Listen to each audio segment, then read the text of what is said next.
Thomas Tuchel might even have started to think about his handshake with Jose Mourinho.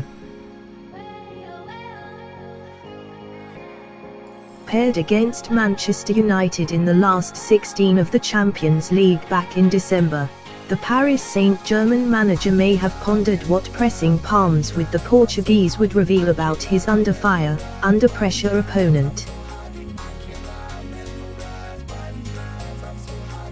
Would his hand be sweaty, trembly, or steady despite all that Mourinho was facing at the time? Of course, within a day of the Champions League last 16 draw being made, he was out at Old Trafford, sacked after a dreadful start to the season.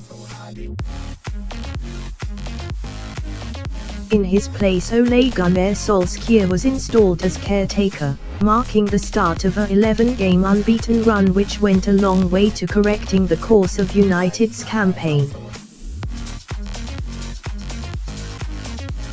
The Norwegian's handshake on Tuesday night surely exuded, ultimately misplaced, confidence, if that's at all possible of a handshake. Indeed, a lot has changed at Old Trafford over the past 2 months. While Mourinho's outfit went against the grain of United's identity as a club, the antithesis of the so-called United way, Solskjaer's side fulfill that criteria. Or at least they did before Tuesday night, when PSG and Tuchel exposed the Norwegian, underlining just how far they remain from the top of the European game.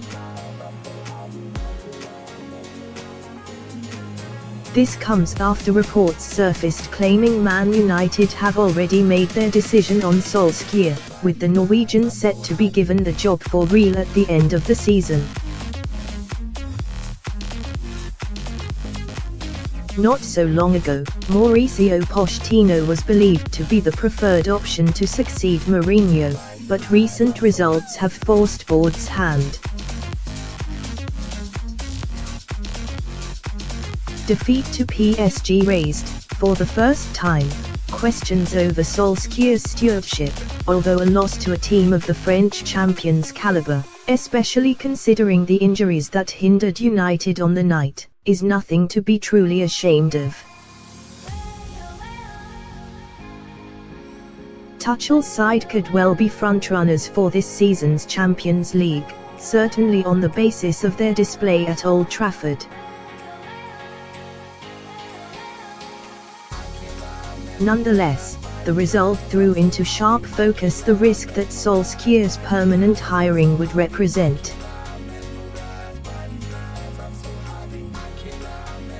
The admirable job the former striker has done as a caretaker would be very different to the one he'd be asked to do as the permanent manager, and United have no way of truly knowing whether he is the right man for the role in the long term. Caretaker managers by their very nature are reactive. In many cases, and certainly in the case of Solskjaer, their impact comes from the fact that they are not their predecessor. Indeed, there is a feeling that anyone who was not Mourinho would have got a reaction from this group of players at Man United.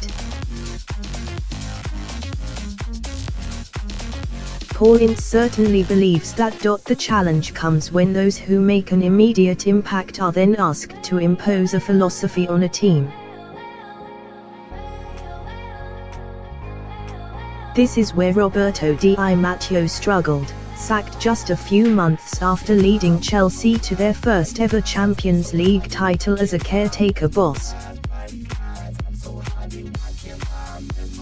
It's where so many have struggled, from Tim Sherwood at Spurs to Craig Shakespeare at Leicester City. Other caretakers have been more successful. Gareth Southgate, for instance, was initially a caretaker boss following the firing of Sam Allardyce, and he has gone on to completely reshape what is expected of the England team. He might even be the most historically significant England manager since Sir Bobby Robson. caretakers are generally notorious for outstaying their welcome, though parallels have been drawn between Solskjaer's early success as Man United caretaker manager and the early days of Zinedine Zidane's time as Real Madrid boss. He too was an appointment designed to get an increasingly exasperated and disenfranchised fan base back on side. He too was only meant to last until the summer, when a more measured view of the landscape could be taken and a more proven candidate hired. Within weeks, though, Zidane healed the divisions in the Real Madrid dressing room and got the Spanish giants on a path that led them to the Champions League title that season. There would have been political fallout had Zidane not got the job on a permanent basis. With every win, Man United edged themselves closer and closer to this sort of situation.